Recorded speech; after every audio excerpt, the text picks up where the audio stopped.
Hello students, मैं राजेंद्र कुमार यादव फिर से स्वागत करता हूं एक बार आपके अपने YouTube channel maths classes for you पर।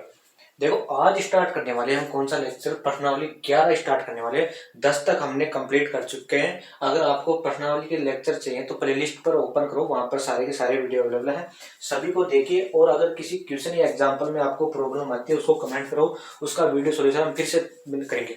अगर आज का लेक्चर आप लास्ट तक देख लेते हो तो जो भी प्रश्नावली में सूत्र है, फॉर्मूले हैं, बहुत ही इंपॉर्टेंट है। अगर लास्ट तक देख ले तो वीडियो सारे के सारे आज ही याद करा दूंगा, ठीक है। बहुत सिंपल वे में याद करेंगे, बिल्कुल इजी वे में याद करेंगे, समझते समझते याद करेंगे, ठीक है। नाम क्या है प्रश्नावली का? वर्तों से संबंधित क्षेत्रफल, ठीक है। सबसे पहले तो देखते हैं वर्त क्या होते हैं। अगर चैनल पर नए हो, चैनल को सब्सक्राइब करके अपने दोस्तों के साथ शेयर जरूर करें। सबसे पहले देखिए वर्त क्या होता है। पहले भी बता चुका हूं वर्त क्या होता है, अगर नहीं पता तो फिर से बताता हूं। देखो, हमारे पास ये कोई बिंदु है, ठीक है। ये कोई बिंदु है, इससे समान दूरी पर, दूरी क्या है? समान दूरी पर अनेक बिंदुओं का समूह, अनेक बिंदुओं का समूह क्या होता है? वर्त होता है। वीडियो लास्ट तक जरूर देखिए। आज के जो भी फॉर्मूले 11वीं प्रश्नावली के सारे याद हो जाएंगे आज ही, लंबे समय तक याद भी रहेंगे। ऐसे वे में याद कराऊंगा आपको। ये क्या होते हैं? वर्त क्या होता है? किसी एक बिंदु से समान दूरी पर अनेक बिंदुओं को क्या होता है? बिंदुपत होता है, या अनेक बिंदुओं का समूह क्या होता है? हमारे पास वर्त होता है।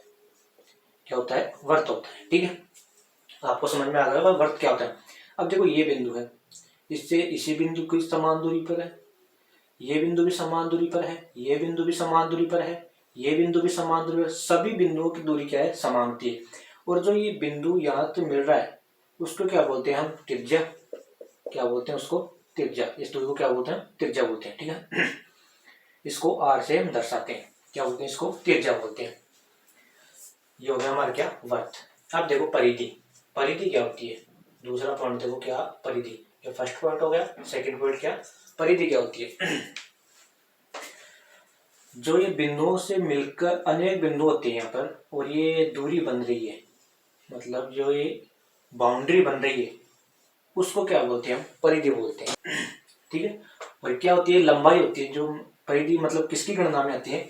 लंबाई की गणना में आती है। इसको क्या बोलते हैं? हम परिधि बोलते हैं। जो ये बाउंड्री है, ये दूरी है चारों ओर की, ये बाउंड्री, उसको क्या बोलते हैं? परिधि बोलते हैं। अब तीसरा पॉइंट देखते हैं, क्या? जीवा या चाप। जीवा या चाप। देखो, ये क्या होता है? इसको हटा देते हैं एक बार। ये हमारे पास है वर्त। आपको पता ही होगा वर्त क्या होता है। ये इसका केंद्र हो गया। परिधि का पता होगा। परिधि क्या होती है? जो चारों ओर की बाउंड्री है उसको क्या बोलते हैं? परिधि बोलते हैं। अब देखो, जीवा क्या होती है। हमने परिधि पर एक बिंदु यहाँ पर लिया, दूसरा बिंदु यहाँ पर लिया, दो बिंदु लिए किस पर? परिधि पर, ठीक है। इनको हम मिला दिए। इनको क्या किया? हम मिला दिए। अब जो मिलाने वाली ये रेखा है उसको क्या बोलते हैं? हम जीवा। क्या बोलते हैं? जीवा। और जो ये लंबाई है, कौन सी? यहाँ से यहाँ पर एक लिख दे, यहाँ पर बिना में दे दे। जो ये लंबाई है उसको क्या बोलते हैं? हम चाप। क्या बोलते हैं? चाप। अब देखो, चाप भी दो प्रकार का होगा। क्या? एक तो यहां से यहां तक चाप, दूसरा ये यहां से यहां तक, ठीक है। जो ये छोटा वाला है, छोटा वाला है, इसको तो क्या बोलते हैं? लघु चाप। और जो ये बड़ा वाला है उसको क्या बोलते हैं? हम दीर्घ चाप। दो प्रकार का हो गया, ठीक। आपको समझ में आ गया। जीवा, जीवा किसे कहते हैं? परिधि पर क्या होते हैं? दो बिंदुओं को आपस में मिलाने वाली रेखाखंड को क्या कहते हैं? जीवा कहते हैं। अब देखो, जीवा भी खूब प्रकार से खींची जा सकती है। जैसे यहाँ पर कोई दो बिंदु है, यहाँ से खींच दी। एक यहाँ से जो केंद्र से होकर जा रही है, सबसे इंपॉर्टेंट बात है, जो केंद्र से होकर जा रही है उसको क्या बोलते हैं? व्यास। व्यास का नाम सुना होगा आपने, व्यास। अब देखो, परिधि पर एक बिंदु यहाँ पर है, एक बिंदु यहाँ पर है, ठीक। और जो केंद्र से होकर जा रही है वो क्या होता है? व्यास, ठीक है। सबसे वर्त की सबसे बड़ी जीवा क्या होती है? व्यास। जो किससे होकर गुजरती है? केंद्र से होकर गुजरती है, ठीक है। उसको क्या बोलते हैं? व्यास। अब देखो, व्यास में देखो, केंद्र से त्रिज्या कहां पर होती है? केंद्र से परिधि के बीच की दूरी क्या होती है? त्रिज्या होती है। तो एक त्रिज्या तो ये हो गई आर, और दूसरी त्रिज्या ये हो गई आर, ठीक है। तो तो चाप व्यास को हम किससे डिनोट करते हैं, डी से दर्शाते हैं, ठीक है। तो डी बराबर क्या हो गया हमारे पास, आर प्लस आर, और एक त्रिज्या थी एक त्रिज्या ये, तो डी बराबर यानी व्यास बराबर क्या होती है 2 गुणा आर, ठीक है। अब अगर हम आर का मान निकालें तो आर का मान क्या आ जाएगा हमारे पास, डी बटा 2, ये हमारे पास किसका मान आ गया, त्रिज्या का मान आ गया। अगर व्यास दे रखा और त्रिज्या का मान पूछे तो क्या कर देंगे, व्यास का में 2 का भाग दे देंगे, ठीक है। व्यास क्या होता है, एक बार इस स्टेटमेंट को दोबारा समझना। व्यास वृत्त की सबसे बड़ी जीवा क्या होती है, व्यास। वृत्त की सबसे बड़ी जीवा क्या होती है, व्यास, जो किससे गुजरती है, केंद्र से गुजरती है, ठीक है। इस बात को आप ध्यान में रखना, ठीक। 4 पॉइंट हो गए, कौन कौन सी, वृत्त क्या होते हैं आपको पता चल गया होगा, परिधि क्या होती है पता चल गया होगा, जीवा और चाप के बारे में आपको बता दिया और व्यास के बारे में भी बता दिया, ठीक है। ये 4 पॉइंट जो थे बहुत ही चीज। अब आने वाले बहुत इंपॉर्टेंट 5वां और 6वां पार्ट, ठीक है। त्रिज्यखंड और वृत्तखंड, इनको आप ध्यान से समझना, ठीक है। उनको स्टार्ट करने हैं, त्रिज्यखंड किसे कहते हैं, वृत्तखंड किसे कहते हैं, इनको एक बार और देखते हैं। ये हमारे पास क्या है, वर्त है। त्रिज्यखंड को समझते हैं, किसको, त्रिज्यखंड को। बहुत इंपॉर्टेंट है, अगर ये आपको समझ में आ जाए तो आपकी प्रश्नावली पूरी ऐसे मान लो पूरी आ जाएगी आपको, ठीक है। त्रिज्यखंड, सबसे पहले तो वर्त देखो। वर्त के बारे में आपको पता है, वर्त का क्षेत्रफल क्या होता है, ये आपको ध्यान में होगा। वर्त का क्षेत्रफल क्या होता है, पाई आर स्क्वायर, ठीक है। और वर्त की परिधि क्या होती है, वर्त की परिधि, परिधि का सूत्र क्या होता है 2 पाई आर, और ये क्या होती है, लंबाई होती है, ठीक है। मतलब यहाँ से स्टार्ट करें और ये कितनी लंबाई है, ये क्या होती है, वर्त की परिधि, ठीक है। तो वो क्या होती है 2 पाई आर। अब देखो त्रिज्यखंड क्या होता है, हमारे पास ये क्या है, केंद्र है, ठीक है। और ये वर्त की क्या है, त्रिज्या है, ठीक है। और ये हमने खींच दी वर्त की दूसरी त्रिज्या, 2 त्रिज्याओं की वर्त की हमारे पास, ठीक है। दोनों की लंबाई समान होती है। अब देखो जो ये क्षेत्र है, जो ये क्षेत्र है, मैंने इसको डार्क कर दिया, इसको क्या बोलते हैं हम, त्रिज्यखंड। आ गया समझ में, किसको बोलते हैं त्रिज्यखंड, जो हमने एक त्रिज्या खींची, ये दूसरी त्रिज्या खींची, और जो इनके मध्य ये क्षेत्र बन रहा है उसको क्या बोलते हैं हम, त्रिज्यखंड। और डेफिनेशन लिखिए इसकी। अब देखो इसको नाम दे दिया ए, इसको नाम दे दिया बी। डेफिनेशन देखिए इसकी, त्रिज्यखंड, इसको नाम दे दिया हमने क्या, ओ। 2 त्रिज्याओं, ये क्या होता है, चाप, अभी बताया था चाप क्या होता है, ठीक। 2 त्रिज्याओं, एक त्रिज्या तो ये हो गई और दूसरी त्रिज्या ये हो गई, ठीक। वर्त का वह क्षेत्र, वर्त का वह क्षेत्र जो 2 त्रिज्याओं व संगत चाप ये हो गया, ठीक है। उनके मध्य घिरा क्षेत्र क्या होता है, त्रिज्यखंड। अब देखो ये भी 2 प्रकार का होता है, जैसे लघु चाप और दीर्घ चाप होता था, वैसे ये भी 2 प्रकार का होता है। एक तो लघु त्रिज्यखंड, मतलब ये यहाँ से यहाँ तक, और दूसरा वह मतलब दीर्घ त्रिज्यखंड, क्या, यहाँ से यहाँ तक, इसको नाम दिया पी बिंदु मान लेते हैं यहाँ पर। तो लघु त्रिज्यखंड तो कौन सा हो जाएगा, ए बी, और दीर्घ त्रिज्यखंड कौन सा होगा, ए पी बी, ठीक है। ये भी 2 प्रकार का होता है। तो इसकी डेफिनेशन लिखे, त्रिज्यखंड की क्या होती है, वर्तीय क्षेत्र का वह भाग जो 2 त्रिज्या आपको दिख रही है, 2 त्रिज्याओं वह संगत चाप से क्या होता है, घिरा होता है, क्या कहलाता है, त्रिज्यखंड कहलाता है,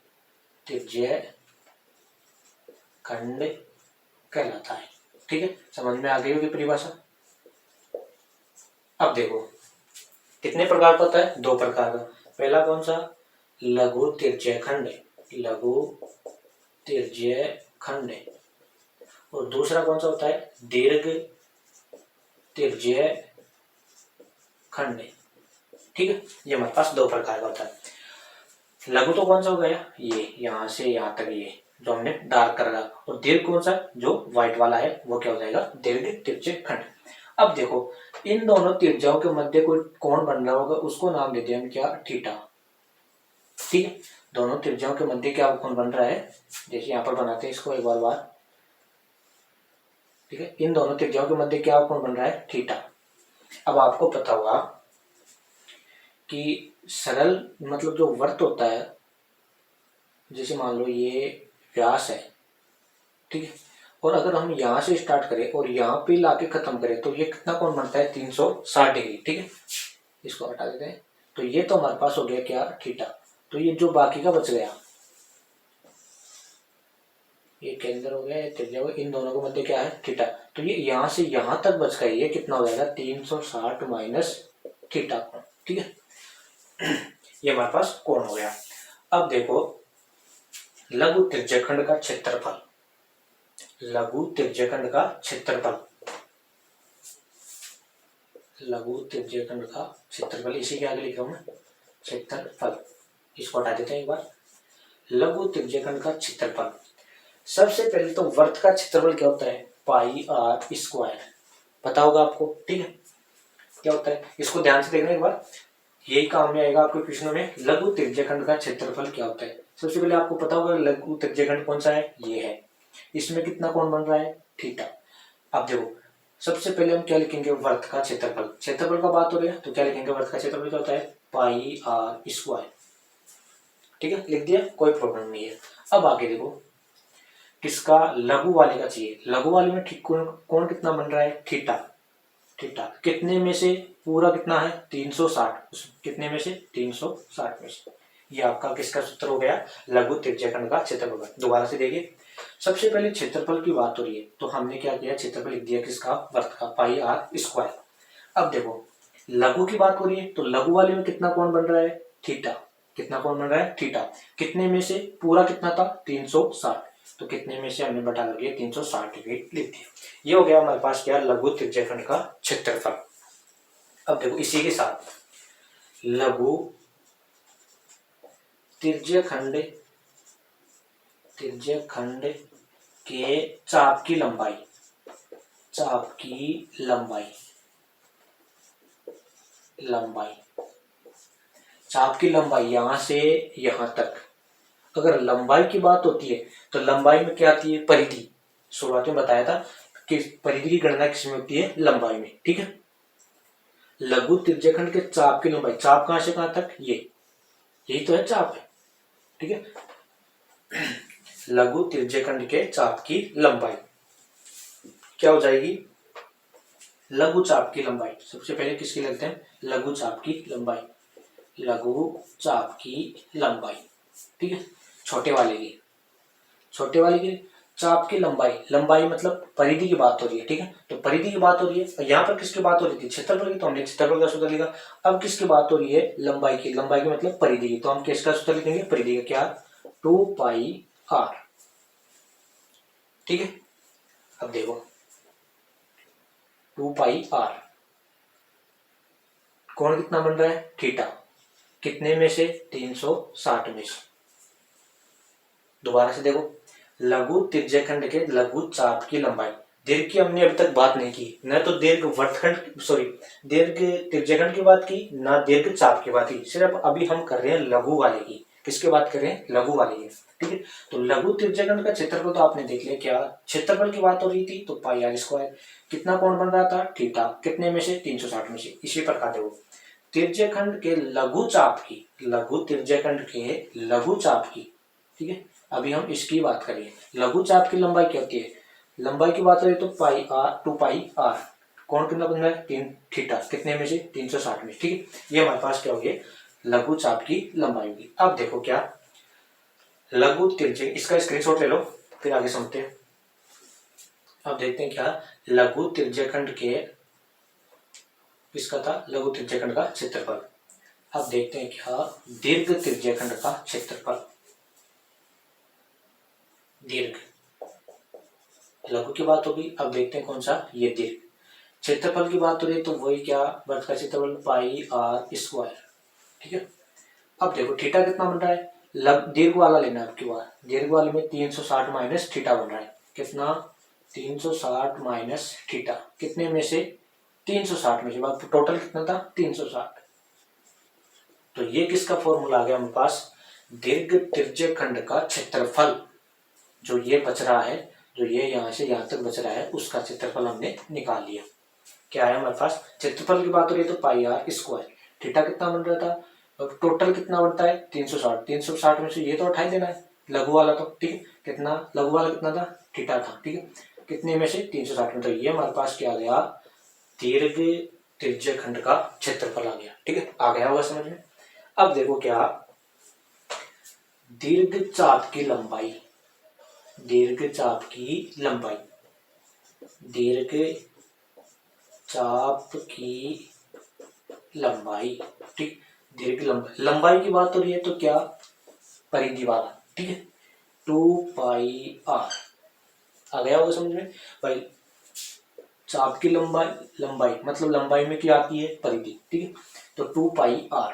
अब देखो कोण कितना बन रहा है 360 माइनस थीटा, 360 माइनस थीटा कितने में से, 360 में से, ये हमारे पास क्या आ गया, दीर्घ चाप की लंबाई, क्या आ गया, दीर्घ चाप की लंबाई, और ये क्या है, दीर्घ त्रिज्यखंड का क्षेत्रफल। आपको आसानी से समझ में आ गया। एक बार इन सबको हटा के मैं दोबारा से सेपरेट से लिखता हूँ कि इसका क्या फॉर्मूला, ठीक है, एक बार समझ में तो आ गया होगा आपको, ठीक है, नहीं आता तो कमेंट करो, उसको दोबारा से समझाएंगे, ठीक।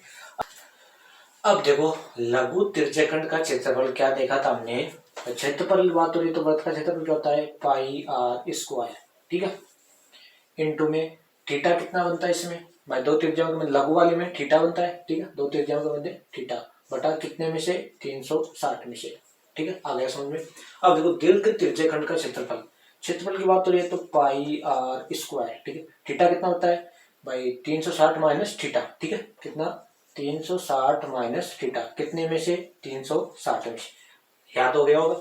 अब देखो लघु चाप की लंबाई, लंबाई की बात करें तो मतलब परिधि की, परिधि का सूत्र 2πr, ठीक है, थीटा कितना होता है इसमें, दो त्रिज्या मतलब लघु वाले में थीटा बनता है, बटा कितने में से, 360 में से। अब देखो दीर्घ चाप की लंबाई, दीर्घ चाप की मतलब लंबाई मतलब किसकी बात हो रही है, परिधि, कितना 2πr, थीटा कितना होता है 360 माइनस थीटा, बटा में कितने में से, 360 में से। चारों फॉर्मूले याद हो गए, स्क्रीनशॉट ले लीजिए, ठीक है, अच्छे से याद हो गए होंगे अब तो। अब देखते हैं क्या, वर्त त्रिज्यखंड हो गया, अब देखते हैं क्या वर्तखंड।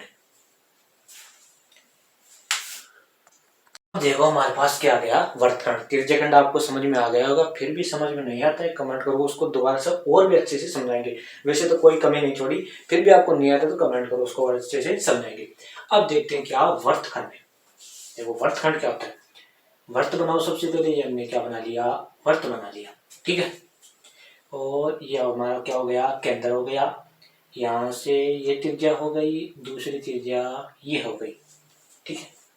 अब देखो ये परिधि पर दो बिंदु है, एक बिंदु ये है और एक बिंदु ये है, तो हमने ये दो बिंदुओं को मिलाने वाले, परिधि पर स्थित दो बिंदुओं को मिलाने वाली रेखाखंड को क्या कहते हैं, जीवा, ये हमने शुरुआत में देख लिया था, तो ये क्या कह दिया हमने, जीवा, ठीक है। अब देखो जो ये चित्र बच गया, कौन सा जो मैं डार्क कर रहा हूं उसको देखो, जो ये क्षेत्र बच गया उसको क्या बोलते हैं हम, वर्तखंड, क्या बोलते हैं, वर्तखंड। तो जो ये डार्क है ये तो हो जाएगा क्या, लघु, और जो ये पूरा व्हाइट है, जीवा और चाप के मध्य बना क्षेत्र क्या कहलाता है, वर्तखंड। तो ये तो हमारी होगी क्या, जीवा, और ये क्या हो गया, चाप, इन दोनों को मध्य क्षेत्र होता है उसको क्या बोलते हैं, वर्तखंड। देखो ये तो क्या होगी, जीवा, और ये क्या हो गया, चाप, तो इसको क्या बोलते हैं, दीर्घ चाप, सॉरी दीर्घ वर्तखंड, ठीक है। अब देखो लघु वर्तखंड की परिभाषा लिखते हैं क्या, वर्तीय, वर्तीय क्षेत्र का वह भाग, वह भाग जो किसके, जीवा, जो जीवा व संगत चाप, संगत चाप के मध्य स्थित होता है, मध्य स्थित होता है, क्या कहलाता है, वर्तखंड कहलाता है, वर्तखंड कहलाता है, ठीक है, आगे समझ में। अब देखो ये भी दो प्रकार का होता है, कौन सा, लघु वर्तखंड, और दूसरा कौन सा, दीर्घ वर्तखंड, क्या, दीर्घ वर्तखंड। ठीक है। अब देखो लघु, अब देखो इसमें कितना कोण बन रहा है, थीटा, बच गया कितना, 360 माइनस थीटा। ठीक है। लघु त्रिज्यखंड का क्षेत्रफल देखेंगे और किसका देखेंगे, दीर्घ वर्तखंड का क्षेत्रफल देखेंगे। अब देखो इसमें अगर हम यहाँ की बात करें, एक बार इसको यहाँ पर बनाता हूँ, ये क्या है, केंद्र, इसी को बना रहा हूँ। ठीक है। ये हमने दो त्रिज्या खींच दी और ये जीवा खींच दी। ठीक, ये कौन सा हो जाएगा, लघु और लघु वर्तखंड, और ये कौन सा हो जाएगा, दीर्घ वर्तखंड। अब देखो इसमें एक त्रिभुज बन रहा है, हमको किसका क्षेत्रफल चाहिए, इसका, लघु का। तो क्या करेंगे हम, जो ये तिर्यखंड बन रहा है, तिर्यखंड कहां से कहां तक होता है, तिर्यखंड तो दो त्रिज्याओं व संगत चाप। ठीक है। और वर्तखंड क्या होता है, जीवा व संगत चाप, और तिर्यखंड दो त्रिज्याओं संगत चाप। ठीक है। तो हमने क्या किया, त्रिज्यखंड का क्षेत्रफल निकाल लिया, उसमें से किसका, त्रिभुज को घटा दिया। त्रिज्यखंड का क्षेत्रफल देखो कहां से कहां तक आता है, त्रिज्यखंड का, थोड़ी देर पहले सीखा, त्रिज्यखंड का क्षेत्रफल जो ये पूरा होता है। ठीक है। तो हमने यहां तक काट लिया, तो ये त्रिभुज बन रहा है, उसका हटा देंगे। ठीक, तो देखते हैं एक बार, इनको सबको हटा दें, परिभाषा को। अब किसका फॉर्मूला निकालते हैं हम, लघु वर्तखंड का क्षेत्रफल, लघु वर्तखंड का क्षेत्रफल, क्षेत्रफल की बात हो रही है तो पाई आर स्क्वायर। ठीक है, पाई आर स्क्वायर। ठीक है। सबसे पहले लघु त्रिज्यखंड का क्षेत्रफल क्या होता है, पाई आर स्क्वायर, कोण कितना होता है, थीटा होता है 360। ठीक है। ये हमने किसका क्षेत्रफल निकाल लिया, त्रिज्यखंड का, माइनस, तो त्रिज्यखंड के यहां से कहां तक होता है, ये पूरा होता है, ये यहां से यहां तक, ये हमने निकाल लिया। तो हम अगर माइनस ये कर दे, त्रिभुज, त्रिभुज भी तो बन रहा है ये, माइनस त्रिभुज का क्षेत्रफल, तो ये तो किसका आ गया हमारे पास, लघु त्रिज्यखंड का, लघु वर्तखंड का क्षेत्रफल। अब देखते हैं किसका, दीर्घ वर्तखंड का क्षेत्रफल, कितना क्षेत्रफल हुआ, तो पाई आर स्क्वायर बटा, सॉरी, पाई आर स्क्वायर, कोण कितना होता है, 360 माइनस थीटा बटा कितना, 360, कितना होता है, 360, माइनस त्रिभुज का, बने त्रिभुज का क्षेत्रफल, बने त्रिभुज का क्षेत्रफल। आगे समझ में। ठीक, बहुत आसान सा है। क्या करना है, इसमें त्रिभुज का क्षेत्रफल घटा देना है। ठीक है। तो ये क्या आ जाएगा हमारे पास, लघु वर्तखंड, और ये क्या आ जाएगा, दीर्घ वर्तखंड है। ठीक है। त्रिभुज का क्षेत्रफल हटा देंगे। अब देखो इसमें दो ही प्रकार के त्रिभुज का क्षेत्रफल आता है। एक तो त्रिभुज का क्षेत्रफल क्या होगा, 1/2 गुणा आधार गुणा ऊंचाई, अच्छे से आता होगा आपको, गुणा ऊंचाई, एक तो ये काम में आएगा। और दूसरा कौन सा, संभव त्रिभुज का क्षेत्रफल रहता है, वो क्या होता है, √3/6, ये आपको याद रखना है, क्या, भुजा स्क्वायर, ये किसका होता है, संभव त्रिभुज का क्षेत्रफल होगा। ठीक है। इसी के साथ हमारे जो भी फॉर्मूले थे वो सारे के सारे कवर हो गए। ठीक है। अगर फिर भी कोई रह जाता तो मैं उसको आगे और बता दूंगा। अगर आपको ये समझ में आता है तो चैनल को सब्सक्राइब करें और दोस्तों के साथ शेयर जरूर करें। ठीक है। Thank you.